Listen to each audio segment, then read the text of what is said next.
When I was a kid, there was a great cartoon called Rugrats on Nickelodeon. And that's how a lot of us learned about the story at Passover. I don't remember much from Sunday school or vacation Bible school, but I vividly remember that Rugrats episode with Tommy Pickles playing Moses while Grandpa told the story. The story goes that the ancient Israelites are enslaved in Egypt, and Moses, who has been raised amongst the Egyptians, decides he has had enough of the mistreatment of his people.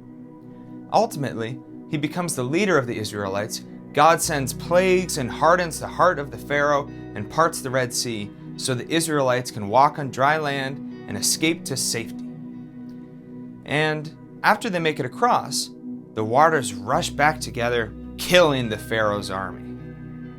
Now, I could do an episode just about the music in Rugrats, or any number of Nickelodeon shows, and maybe I will. But on today's episode of Music Spirituality, we're looking at the ancient Israelites and their use of song. Now, once Moses and the Israelites made it across to the other side to safety, they sing a song which is referred to as the Song of the Sea. And it can be found in the book of Exodus 15:1 through 18. It's a bit of a longer song, but immediately after, Miriam, Moses' older sister, grabs her timbrel, dances, and sings a shorter song that gets to the gist of the longer one, and she sings, "Sing to the Lord, for he has triumphed gloriously. The horse and its rider he has thrown into the sea." What is a timbrel, you say? It's an ancient tambourine, pretty much a member of the percussion family. Music is a part of our lives, and it helps us to find peace and to celebrate joyous occasions. It brings us together, and it helps us to connect with one another. We use music to hype people up before they walk out on stage, like athletes and politicians and talk show hosts. We use music to keep us on task, like chill hip-hop study beats that provide the soundtrack to a lot of our mundane activities, like cleaning our recording studios. I think it's pretty clean in here. Thank you, Nash. But music can also provide a means of expressing a deep gratitude and appreciation. This week, I've been listening to Kind and Generous by Natalie Merchant. And I like to think that could be a version of the Song of the Sea or Miriam's song if it were addressed to God. Without the drowning horse's bit, I guess. So the Israelites had made it through, and the very first thing that happens is a song that tells the story of God's greatness and his ability to deliver on his promise to provide a way out of enslavement and evil. Music by this time had been well established in the daily lives of the Israelites. It was common to hear songs of thanksgiving, victory, praise, and suffering. There were instruments like the harp, lyre, hollowed out ram's horns, trumpets, small drums, cymbals, bells, and flutes.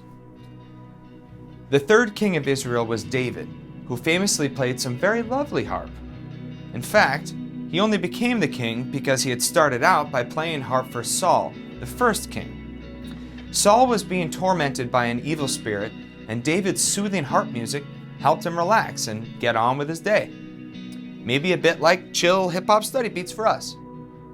So anyways, the Israelites had a long history with music and its daily use for bringing peace and praising God. Now today, we have three large branches of religion that share much of a common ancestry, what Christians refer to as the Old Testament. We have the Jewish faith, Christianity, and Islam. Like how the faiths themselves diverged, there's been a few thousand years of developing different styles of music amongst the many cultures that have spread out across the globe. Now, it's my mission to illustrate a universal nature of music and to find a common ground so we can enjoy the music of earth and feel connected to each other and to God and to the cosmos or the universe or whatever you may believe connects us all. So in keeping with asking questions and leaving them for you to ponder, and thanks for watching by the way, my question is this. What if we keep the Song of the Sea in mind when we consider our differences?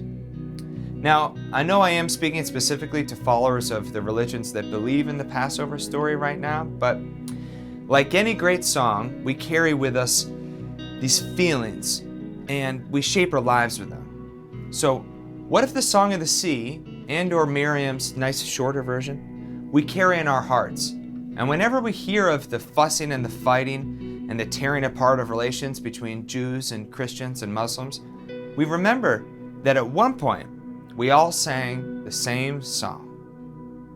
Thank you for watching. See you next time.